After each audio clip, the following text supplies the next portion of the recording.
Alright, so the latest episode of Invincible has come out, and I've heard a little bit of discourse on it. Like, oh, it's filler. I'm not gonna lie, it kind of feels like it. It definitely feels like we're building up to something, and obviously, look, dog, it's a TV show, and this is episode 5. I don't know if you guys know this, but like, there's 8 episodes in the season. We're in the midpoint, right? So we're not gonna be having anything crazy happen in this episode, but we're gonna have smaller things. And you know what? For the most part, I would say we do. So basically,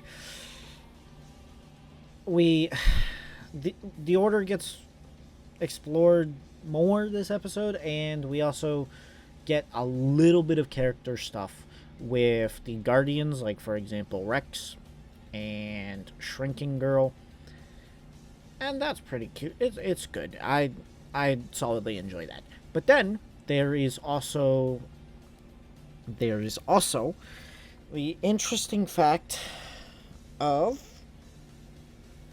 well, Duplicate's brother and his. I gotta be honest. I really don't care about that character at all.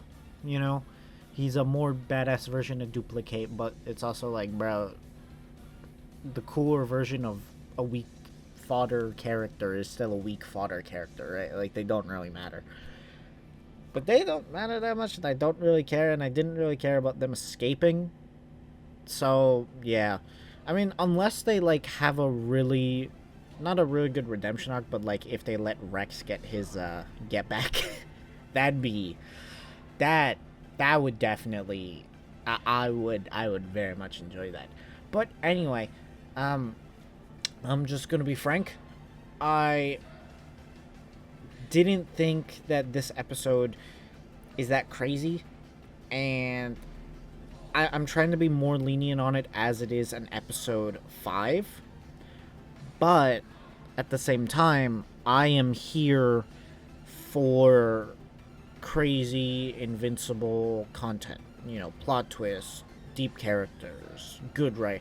And we have that this episode, right? We do have it. But you cannot really tell me that it's the same level that the rest of the season is at. And even if I know that it's going to be worse in the middle, that doesn't excuse it, right? Uh, and while things do happen, like for example, Invincible Incorporated gets founded and stuff like that, but nothing. Oliver makes some friends. Nothing crazy happens. I'm not like, oh, this changes a lot of things. It really, really, really, really doesn't. And that's just kind of sad, because you would want your show to have that dynamic feeling to it. And also, it kind of feels like they're gonna, like, waste time, if I'm being real, because I know what's coming. I've read the comic. I've said this before.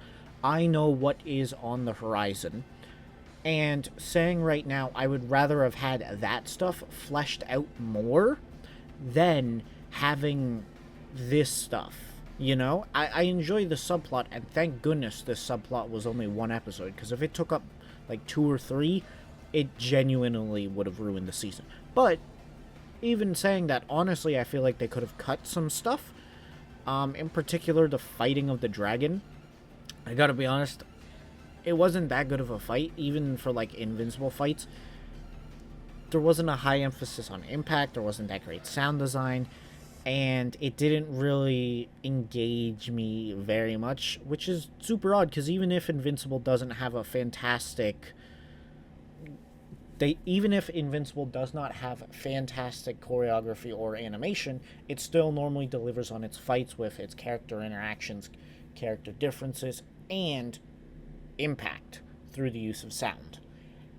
And to just not have that, it's not as engaging. Plus, also, I'm gonna be frank, Mark, my boy, this is like a filler episode, and you're still losing. Like, come on, bro. Like, you make it really hard to be a Mark fan. I get it. His whole gimmick is that his spirit is invincible, not him. But like, bro, like, come on. You know, like, come on, man. You make it really hard to be a Mark fan. You know that? But anyway, I'm getting off topic. This episode was pretty solid, but nothing crazy. I would say maybe 7 out of 10. Alright, that's all, folks. Goodbye.